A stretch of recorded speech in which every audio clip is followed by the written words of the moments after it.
Құлаққап адамның есту қабілетін төмендететіні туралы әңгіме желіде жиі тарайды. Бұл ақпараттың рас өтірігін тексеріп көрейік.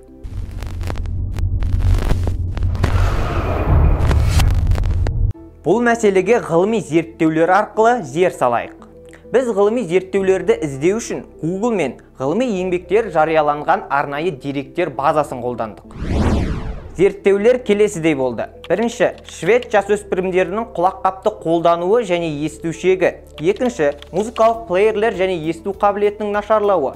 Және үшінші, аудио iPod Touch'тан туындайтын рекреациялық шуға байланысты есту қабілетінің жоғалу қаупін бағалау.